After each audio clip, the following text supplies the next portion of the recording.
کسی جنگل سے ایک جج کا گزر ہوا تو اس کی کانوں پر ایک ہلکی سی دھیمی سسکتی ہوئی رونے کی آواز پڑی۔ جوں جوں یہ اس آواز کی طرف بڑھتا گیا تو وہ آواز اور بھی دل کو غمگین کرتی جا رہی تھی۔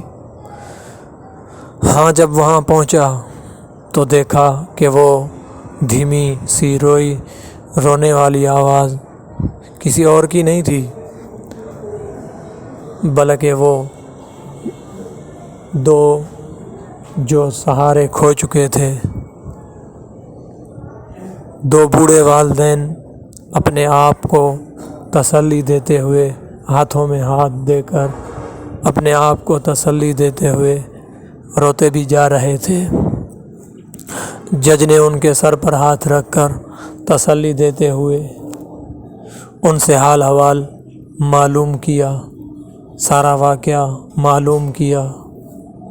پتہ چلا کہ ان کے نوجوان بیٹے نے اپنی بیگم کے کہنے پر ان دو بوڑھے جو بے سہارے تھے بیچارے، ان کو اس جنگل کے اندر، بیابانی کے اندر پھینک دیا۔ جج نے آرڈر جاری کیا اس بچے کو گرفتار کر کے میرے سامنے پیش کیا جائے۔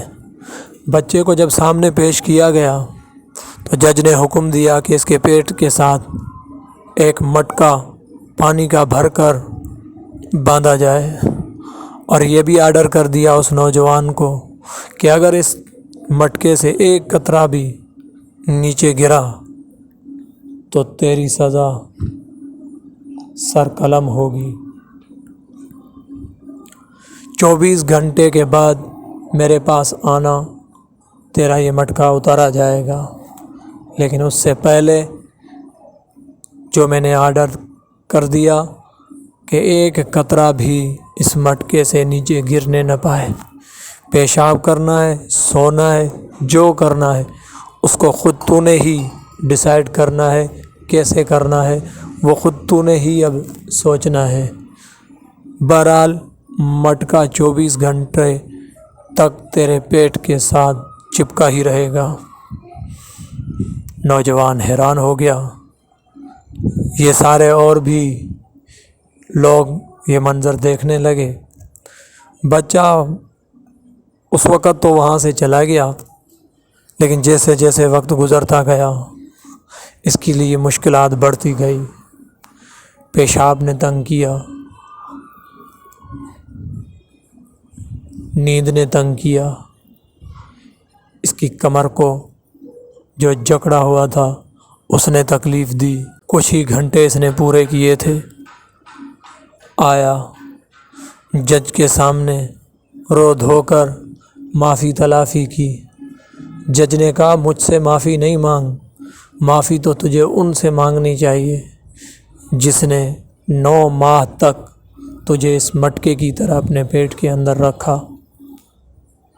اس وقت تو نے نہ سوچا کہ تیری ماں نے اس وقت کیسے اپنے زندگی گزاری ہوگی، اپنے معمولات کیسے کیے ہوں گے، اپنی نیند کیسے پوری کی ہوگی، اپنے زندگی کی ضروریات پہ کیسے پوری کی ہوں گی، جب کہ تو پیٹ کے ساتھ لگا ہوا تھا۔ آج تو صرف 2 گھنٹے ہی اپنے آپ کو نہ سنبھال پایا، جب کہ تیری ماں نے تو تجھے 9 ماہ تک رکھا۔ ان کی کیا تکلیف محسوس ہوئی ہوگی جب جج نے یہ چیزیں ذکر کی، یہ حالت ذکر کی۔ حاضرین مجلس کی آنکھوں سے آنسو جاری تھے۔ اس بچے کو بھی حیا شرم ہوئی، معافی تلافی کی اور اپنے والدین کو بڑی عزت و پروٹوکول کے ساتھ اپنے گھر لے کے گیا۔ تو میرے دوستو، یہ ہے ہمارے نوجوانوں کی کہانی۔ ہمارے ساتھ جتنے احسانات کیے ہوتے ہیں والدین کے، ہمیں وہ یاد تو نہیں ہوتے، لیکن آج اگر ہم جوان ہو کر ان کے ساتھ تھوڑا بھی احسان کرتے ہیں تو ہمیں بڑا یاد ہوتا ہے۔ میں نوجوانوں کو کہنا چاہتا ہوں کہ کبھی بھی رشتوں کو توڑنا نہیں، کبھی بھی ان رشتوں کو بے سہارا نہ چھوڑنا، ورنہ دنیا بھی برباد ہو جائے گی، آخرت بھی برباد ہو جائے گی۔ والسلام۔